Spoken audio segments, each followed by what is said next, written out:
आकिब कुरैशी, चूंकि बेसिक्स की बात होगी या डोमेस्टिक सीजन की बात होगी, आपने डोमेस्टिक पूरा कवर किया है। एक साबिक क्रिकेटर हैं, निजी चैनल पे बैठ के बहुत ज्यादा तनकीद कर रहे हैं कि मेरे पास पर जब बुरा टाइम आया मैं वापस बेसिक्स पे गया, उस तरह वापस गया, मैंने परफॉर्म किया। तो आखिर कितना परफॉर्म किया? मेरा यकीनन आप समझ गए होंगे कौन से क्रिकेटर की मैं बात कर रहा हूं, कितना परफॉर्म किया और ऐसे कौन से बेंच पे क्रिकेटर बैठे हैं जिन्होंने डोमेस्टिक में बहुत ज्यादा परफॉर्म किया और उनको चांस नहीं मिला?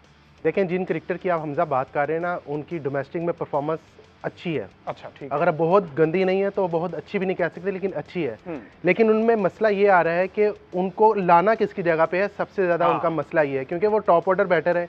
टॉप ऑर्डर हमारा पहले ही फुल है, क्योंकि साइम अयूब भी हैं, बाबर आजम भी हैं, रिजवान भी हैं। तो वो आप समझ लें शायद उनको कोई पर्सनल ग्रज भी निकाल रहे हैं वो यहाँ पर के टीवी पे बैठ के। ठीक है, से इतना ज्यादा पर्सनल ग्रज के देखिए, वो तो कुछ खुलकर सामने आ गए ना। कुछ बंदों को होता है उनका प्लेटफॉर्म अच्छा मिल जाए तो उन प्लेटफॉर्म पे उसको यूटिलाइज करते हैं। अब वो सोशल मीडिया पे भी आ गए। जो डोमेस्टिक के आपने क्रिकेटर्स की बात की है, हमारे डोमेस्टिक क्रिकेटर्स में तो जो डोमेस्टिक सर्किट में क्रिकेटर्स की भरमार लगी है।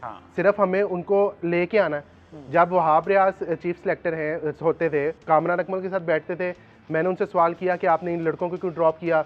वो कहते जी ये डोमेस्टिक में अच्छा परफॉर्म नहीं करते थे।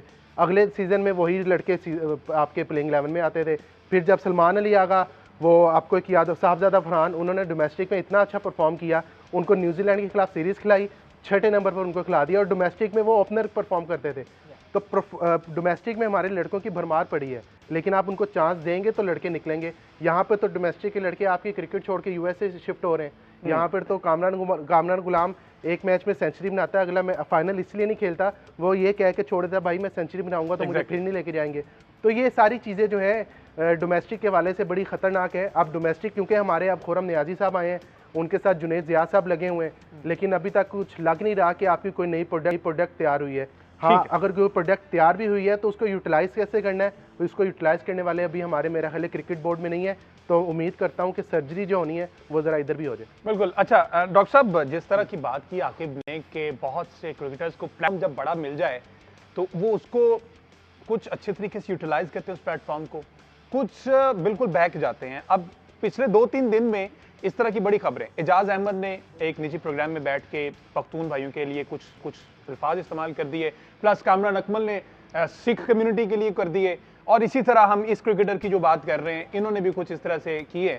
तो ये जो प्लेटफॉर्म का यूज है, क्या ये मैनेजमेंट में ग्रूमिंग के लिए शुरू से ऐसा कोई प्लेटफॉर्म नहीं रहा? बड़ा वैलिड क्वेश्चन हमजा आपने सुनाया। बड़ा तकलीफ होती है, पाकिस्तान एक फेडरल कंट्री है।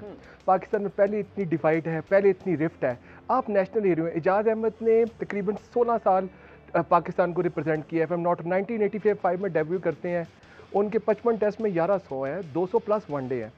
Coming from a national hero जिसने 2 वर्ल्ड कप के फाइनल खेले हैं, that belies logic, that belies sense. Mean आपका काम जोड़ना होता है कि तोड़ना होता है। ये क्रिकेट एक वाइड बाइंडिंग फोर्स है जो सबको इकट्ठा करती है, रिगार्डलेस ऑफ द प्रेजुडिसेस और द बाइसेस और जो ट्राइबल यू कैन से बिलोंगिंग्स। आप 22 यार्ड की जो है विकेट पे क्रिकेट खेलने आए हैं कि अपने ट्राइब को रिफ्लेक्ट करने आए हैं। It's all about your ability, it's all about your technique, it's all about your performance with the bat, with the ball. It does matter, but he is pointing towards the particular tribe, the Pakhtun community to be in particular. Man, this is shameful because we should condemn from this platform.